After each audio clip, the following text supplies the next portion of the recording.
Welcome back to another episode of Rock Boys Football. Dill, it is National Signing Day. Michigan's got a lot of storylines to monitor over the next couple hours. We're going to get into a few of those storylines. I'll just say this. Number one, big news for us Michigan fans. Early Monday morning, Brian Hartline heading to USF, Dill. Look, that is good news for us Michigan fans. And we've already seen Ohio State lose one wide receiver to USC. It sounds like they might lose another five-star wide receiver to Oregon. Look, if you're a Michigan fan and follow this stuff pretty damn closely, kind of recognize that Brian Hartline has played a massive role in the success of Ohio State. Big storyline for us Michigan fans to monitor. Secondly, Dill, big day for Sherrone Moore. At least this is my take on it. I'm interested to hear the Michigan fans' perspectives in the comments section where you evaluate the first 2 years of the Sherrone Moore tenure and say inconsistency on the football field is probably the best way to describe it. Really solid job on the recruiting trail. I guess the best way to put it is, Dill, in the first 2 years of Sherrone Moore's era at Michigan, he's kind of hung his hat on recruiting. And so you need to see Sherrone Moore close 2026 out in a big-time way, going to get into some of the bigger storylines to continue to monitor, talk about some things that have unfolded before we get into it. As always, the Michigan fans, and man, I got to say this, the Michigan fans been dialed on the recruiting trail the last couple of months. Many of y'all know I have a blast talking about this stuff, so I can't thank you guys enough. If y'all do enjoy the content, consider subscribing to the channel. As a Michigan fan, man, it's been so fun. The support's been amazing. Dill, I'm going to put you on the tee box here and say, look, we're still waiting, and I know many Michigan fans listening, we're still waiting on the news of Savion Hyder officially signing with Michigan. I have no reason to believe that will not be happening. Overall impressions and takes on the 2026 class that Michigan is in the process of signing. Well, and that's where you get to it. There's obviously two guys who are out there, Zion Robinson and Julian Walker, who are kind of the ones that feel like are up in the air a little bit. Yeah. And then there's some ones on the other side, like not guys who are committed, who certainly you feel like you have a shot at, which is exciting. But honestly, if there's one guy to keep, it's Julian Walker. Like, to me, Zion Robinson is not a guy, if North Carolina or Stanford or some like program that honestly isn't like a blue blood and that isn't really selling him probably what Michigan is, if they're going to go really aggressive on the NIL front, I don't know that Zion Robinson is like priority one for me to keep. Because frankly, I think Michigan's in a predicament right now where they really need to balance how they operate this wide receiver room. Like, yeah, you want to sign good kids out of high school, but they need very immediate help. So that to me is where they're balancing, I'd imagine, is how aggressive to be in the portal versus how aggressive to be on the trail. And where Michigan is right now, I think they got to be really aggressive. We've talked about it, and quite frankly, it's the same conversation we had over the summer with Calvin Russell, who, again, another signing day storyline. He did not sign with Syracuse. We all remember that Michigan was very much in it with Calvin Russell back in the summer. As much as I want Zion Robinson, and I certainly wouldn't complain about Calvin Russell, I do think you make a very good point because both of those cats, Zion Robinson and Calvin Russell, very, very gifted. I mean, Calvin Russell, 6'5" hooper and incredible ball skills. And then Zion Robinson, sub-11 guy in the 100-meter dash, legitimate burners on him. Both are very physically gifted individuals at the wide receiver position, but both of them are pretty damn raw. Like, I would be surprised if either of them are year one contributors for Michigan in 2026. And Dill, the way I look at it, that's more the attention that Michigan needs to focus on. And then I look at what we're going to see unfold over the next month in the portal and say, look, we know for a fact that there's going to be some bona fide studs in the portal, the wide receiver position. My take is, I probably want to allocate, instead of overspending to keep a guy like Zion Robinson, this is not a shot at Zion Robinson, by the way. I'd rather allocate those resources to bona fide wide receivers who are ready to give Michigan the wide receiver help they desperately need immediately in 2026. And especially with Travis Johnson in the fold. And again, I'm not saying you don't want both, but like you certainly probably wouldn't have wanted both of them to not ultimately sign with Michigan at this point. I think you probably have the better one in the class now kind of locked in. To me, that does give you probably a little bit of flexibility, for lack of better terms, to, again, like now really start to have that conversation about well, do we sign Zion Robinson or do we let him walk and we go after one of the big fish in the portal? I mean, I think you have to go after a big fish regardless. And if paying up for Zion Robinson will prohibit that, then you probably let him walk, right? Here's the thing that I would, and I also want to stress this. It might not be the flashiest class, although you have some real, I mean, you have 2 top 10 nationally ranked guys in this class in Savion and Carter Meadows, right? What I love most about this class kind of is fitting in terms of what Michigan wants to do. You got a really good offensive line class in here, headlined by Malachi Lee from Hawaii, that Marky Walbridge put together a dominant senior season up there in New England, right? So I'm looking at it and saying, well, you got the lines of scrimmage figured out, because then you look on the other side, say, hey, that defensive line class looks to be pretty damn good too, which leads us to Julian Walker. Like, to me, this one is a more important one to keep. Now why? Number one, we talked about wide receiver in the portal. There's going to be a lot of good ones. It's not really all that hard to find good ones, right? If you're willing to pay the money, which Michigan was not willing to last year. Ideally, they'll be willing to this year. Defensive line, man. Like, guys that look and move like Julian Walker, a little bit harder to find. And that's why I value Julian Walker a little bit more, because you have to get these cats at the high school ranks. I think this kid's upside is big. And Dill, you look at what went wrong for Michigan a couple of days ago against Ohio State. Just didn't have the dudes, man. And it just didn't have enough difference makers on the defensive line to stop the run and get after Julian Sayin. You want to get back to that national championship caliber level of team.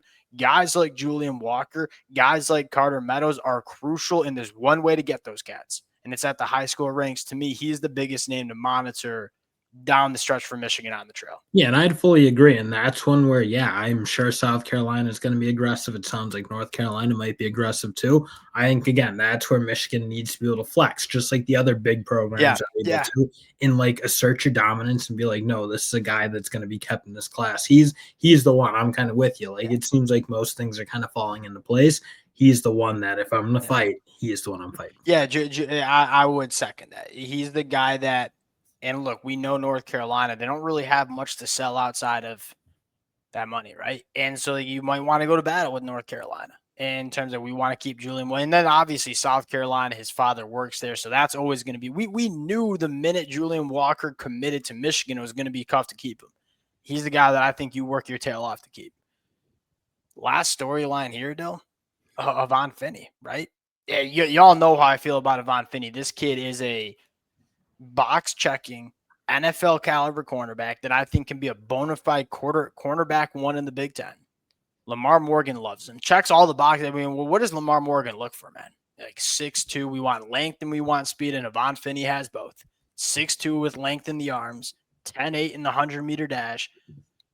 Michigan's the main threat here, right? He's committed to LSU. The storyline to watch is what happens with Lane Kiffin's staff, specifically Corey Raymond. If Corey Raymond is not at LSU in 2026, Avon Finney's probably not going to LSU. And if Avon Finney ain't going to LSU, you feel really good about him going to Michigan.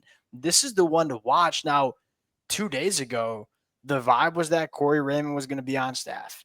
Sitting here on Wednesday afternoon, not really sure if that's going to be the case. Still, this would be the finish you are looking for if you're Michigan on the trail here. Yeah, because again, I know they added Jamarian Vincent, so that kind of like makes you feel better about where this class is at, especially coming off a year where they recruited some big corners and a bunch of them. So again, Avon Finney, like he's not probably in the Julian Walker like chase, if you will. But again, it sounds like Michigan's been in a really good position. I'd pay for him. I'd hand up. I'd be aggressive to the point you probably should be aggressive. I don't think he's one I'd like totally break the bank for, but I'm certainly like, yeah, you compete with him like the big schools should compete with him. And I think Michigan. I guess, I mean, that's really the important conversation here is, if you're Michigan, you have to be really diligent and thoughtful about what this team needs. I look at Michigan and say that there's a lot about the young parts of this roster that I feel really good about. Like, Dill, that offensive line should be really good for the next couple of years. We obviously have a young, talented quarterback in Bryce Underwood. Michigan needs to decide what positions. Michigan needs to decide, hey, how much we want to. Kind of stumbling over my words here. The best way to phrase it is some business decisions that need to be made, right? Do we want to shell it out for Havon Finney and Julian Walker? Or do we want to make sure we have some resources to make sure we're surrounding Bryce Underwood with the talent necessary Well, at the wide and that receiver is kind position? of like where last year I think everyone was okay with going really aggressive to sign a class that can kind of Young. be the bedrock of Yeah, Sherrone in agreed. the future. But the Yeah. patience is certainly running out with his play on the field. Like Yeah. Sherrone Moore, if they aren't like competitively nationally, like they have not been clearly the past 2 years, then Sherrone Moore is going to have some real problems. So I think you're right. Like this is probably the first year he really needs to be mindful, I'd say, of what his team looks like. Because the last couple of years, he had some grace, like coming off the title. I think Yeah. people were kind of okay with a down year last year. I And think I he think can I live with think people largely Michigan fans were okay with being a little bit inconsistent this year too, with how young this team was. Freshman quarterback, freshman wide receiver one, multiple redshirt freshmen starting on the offensive line. That grace period is not there in 2026. So if you're Sherrone Moore, you gotta feel the pressure to go out to the portal and get the guys necessary to have Michigan take that jump, because you make no mistake about it, at least for me as a Michigan fan, playoff expectations in 2026. And I think it has certainly to when be. you go play the big time teams like Oklahoma, USC probably shouldn't be counted in that type of group. Ohio State, like you can't look like what you did this year where you never felt like you had much of a shot in Hey, any. Dill, we have some breaking news I did see regarding that. Michigan. You want to just That talk was about it? I'll put it in the that news title. had it had to happen. JB I'm gonna Brown make the banner real quick. had to. You talk. I think everybody who watched Michigan special teams, especially what was going on the punting, like both sides returning and punting, that was Yeah. just brutal. I don't think there was a worse unit than what Michigan was trotting out there as a punting unit, giving up fourth down conversions to fake punts, not being able to punt the ball more than 10 yards, like consistently, it almost felt like.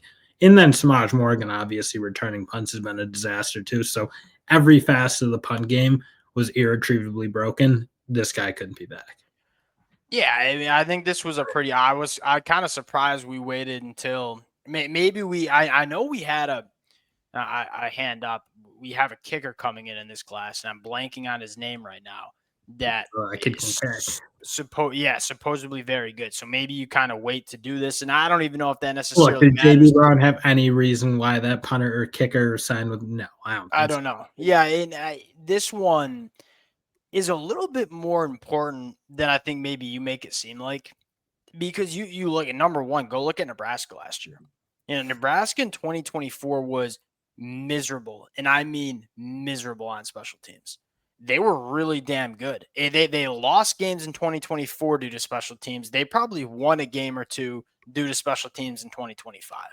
It's not going to make or break a national championship, but when you look at how Michigan wants to play, like field position and special teams, that stuff matters a little bit more than that others. We want to be time of possession, lean on our defense. Well, it's hard to lean on your defense when you have a liability at punter. So instead of pinning teams inside the 20, you're giving them the ball at the 35, right? Getting special teams right, it matters a little bit more for Michigan because we kind of want to win in the margins a little bit. And we were losing in the margins in 2025. All right. That's really, I don't know if there's a ton more to say. We'll see where Michigan decides to go. And look, you like to see Sherrone Moore addressing the positions and the coaching problems that present itself. Last year was pretty clearly on offense. This year was on special teams. You hope going into year 3, we got a decent coaching staff going forward. We'll close it out there. Appreciate you guys rocking with it. If y'all do enjoy the content, consider subscribing to the channel. We'll talk to y'all later.